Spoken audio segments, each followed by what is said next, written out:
Aujourd'hui, nous allons parler des instruments à cordes. Mais d'abord, un instrument à cordes, qu'est-ce que c'est? Eh bien, c'est un instrument possédant une ou plusieurs cordes qui vont être tendues. Ces cordes vont être ensuite mises en vibration. Cette vibration qui se produit quand on frotte un archet, quand on tape dessus ou quand on les écarte de leur position initiale, vont créer une onde sonore qui va se transmettre à la caisse de résonance et à l'air extérieur. Mais regardons en premier comment vibre une corde tendue. On dispose ici d'une corde tendue, ici. Cette corde tendue est reliée à un vibreur qui se trouve là, qui est alimenté par un GBF ici. Un GBF est un générateur de signal basse fréquence, c'est-à-dire qu'on va envoyer sur ce vibreur des impulsions électriques à intervalles de temps réguliers. Il va donc vibrer, c'est-à-dire avoir un mouvement du bas vers le haut. La corde est tendue puisque à son extrémité, là il y a une poulie, on va accrocher une masse importante à ce niveau-là pour la maintenir tendue. Donc on met en route le générateur basse fréquence et on voit bien la corde ici qui se met à vibrer. Et pour une certaine valeur de la fréquence, vous voyez que la corde se met à vibrer avec une grande amplitude. Cette forme particulière s'appelle un fuseau. On dit qu'on est sur un mode propre de vibration. Dès qu'on dépasse la valeur du mode propre de vibration, la corde vibre, mais pas avec une aussi grande amplitude. On continue à augmenter le GBF, la fréquence du GBF, et donc là maintenant on voit non plus un fuseau, mais deux fuseaux apparaître. Ces deux fuseaux, vous le voyez à ce niveau-là et à ce niveau-là, correspondent à un deuxième mode de vibration. Ici, on a un point qui ne vibre pas. Là, on a un point qui ne vibre pas. Là, on a un point qui ne vibre pas non plus. Les points qui ne vibrent pas sont appelés des nœuds de vibration. Les points qui vibrent de manière importante sont appelés des ventres de vibration.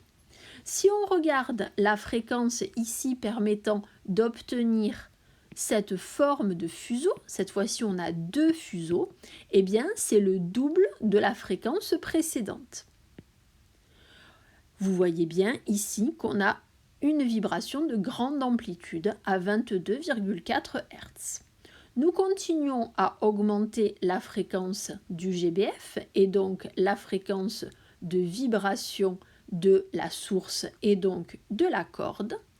Et à ce niveau-là, à nouveau, on va voir apparaître cette forme caractéristique. Maintenant, on a trois fuseaux. La fréquence est 3 fois la fréquence correspondant au premier fuseau que l'on avait vu précédemment.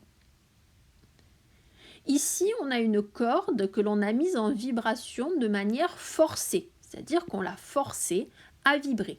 Ce qui n'est pas le cas de la corde d'une guitare, puisque la corde de guitare, elle, va avoir une vibration libre. On ne la force pas à osciller. Vous voyez que là, on a augmenté, on est à 4 fois la fréquence de départ, on a observé 4 fuseaux. Et ainsi de suite. Les fuseaux sont à chaque fois séparés par des nœuds de vibration. Regardons d'un peu plus près le fuseau qui se situe ici. Donc là, on était sur le deuxième mode de vibration et on voit donc deux fuseaux avec un nœud de vibration au milieu. Alors attention, cette forme de fuseau caractéristique est une forme liée à une propriété de notre œil qui est la persistance rétinienne. En réalité, il n'y a pas deux cordes, ici et ici. Il n'y en a qu'une seule. Seulement la corde passe suffisamment rapidement de cette position-là à celle-là pour que notre œil n'arrive pas à distinguer clairement ces deux positions-là. Et il va avoir cette forme donc caractéristique de fuseau. En réalité, la corde n'a qu'une seule position. C'est-à-dire que la corde, je pourrais la représenter ici, va avoir cette position-là. Un instant plus tard, la corde va adopter cette position-là. En fait, sur cette corde s'établit ce qu'on appelle une onde stationnaire, c'est-à-dire que l'onde va partir du vibreur, ici, va se propager le long de la corde et va ensuite se réfléchir et revenir. C'est ce qui fait que quand on a certaines fréquences, eh bien, on a une superposition exacte des deux ondes qui permet d'avoir une vibration de grande amplitude. C'est pour ça qu'on va parler de mode propre de vibration. La distance qui sépare deux nœuds, c'est-à-dire ici et ici, correspond à une demi-longueur d'onde. Alors, on le voit très bien, si je prends non pas le nœud, mais le ventre qui est ici, ce point-là vibre de manière complètement opposée de ce point-là. Ils sont donc en opposition de phase. Ils sont donc distants d'une distance qui est égale à lambda sur 2, ce qui correspond également entre ici et ici à une demi-longueur d'onde. On peut donc voir et résumer ce que nous avons vu dans la vidéo en écrivant que certaines fréquences vont permettre des vibrations de grande amplitude, c'est ce qu'on appelle des modes propres de vibration, et que par exemple, si on regarde l'allure de ces trois premiers modes, pour le premier mode, c'est-à-dire n qui est égal à 1, on va avoir pour une fréquence F1 une forme avec un fuseau et la distance correspondant entre deux nœuds va correspondre à lambda sur 2. Pour le deuxième mode n égale à 2, on va observer deux fuseaux.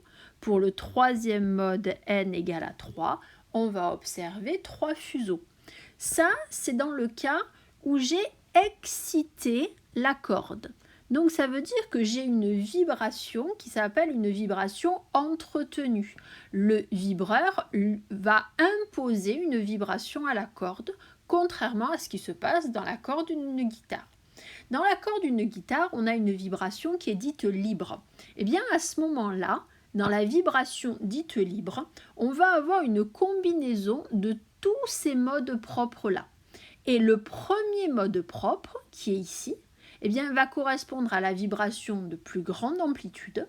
C'est celle qui va donc correspondre à la fréquence du fondamental dont on a déjà parlé, et c'est donc celle qui va donner la note. Les autres modes de vibration vont être responsables des harmoniques et donc du timbre. Alors, comment peut-on maintenant relier cette notion de fréquence à cette notion de mode propre ? Rappelons-nous ce que nous avions déjà vu sur la fréquence et la longueur d'onde. Donc on sait que la longueur d'onde représente la distance parcourue par l'onde pendant une période. On peut donc écrire lambda est égal à V fois T. En faisant apparaître la fréquence, on peut écrire que lambda est égal à V sur F, ce qui signifie que F va être égal à V sur lambda. Mais d'après le schéma précédent qui se trouve à ce niveau-là, on voit bien que dans le cas du premier mode propre, il y a une relation entre la longueur de la corde et la longueur d'onde. On peut donc écrire que pour n égale 1, c'est-à-dire le mode fondamental,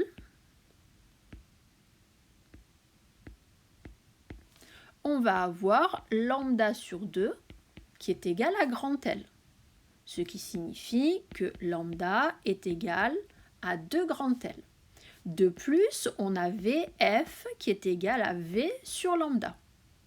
Donc, on peut en déduire que F est égal à V divisé par 2L.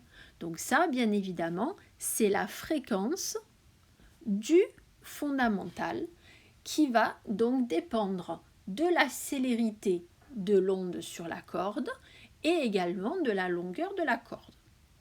Et justement, on peut se poser la question, la célérité, comment peut-on la calculer et quels sont les paramètres qui vont l'influencer ? La célérité de l'onde est due à différents paramètres. La célérité de l'onde se calcule par la relation V est égal à racine carrée de T sur mu. Alors T représente la tension de la corde, c'est-à-dire la force que l'on exerce sur la corde. Ça s'exprime donc en newton. Elle sera égale au poids de la masse qui est suspendue à la corde, tout simplement. Le mu qui est là représente la masse linéique de la corde, c'est-à-dire la masse en kilogrammes par unité de longueur.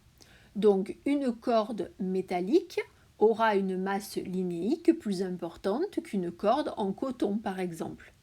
Donc la masse linéique va être liée à la matière de la corde mais également à l'épaisseur de la corde.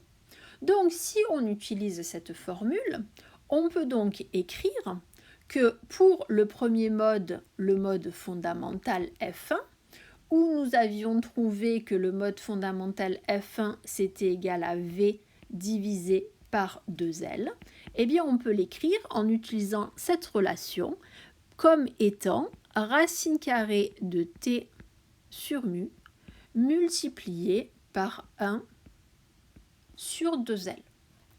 Ça c'est pour le premier mode propre. Pour le deuxième mode propre, F2, F2, vous avez bien compris qu'il était égal à 2 fois F1.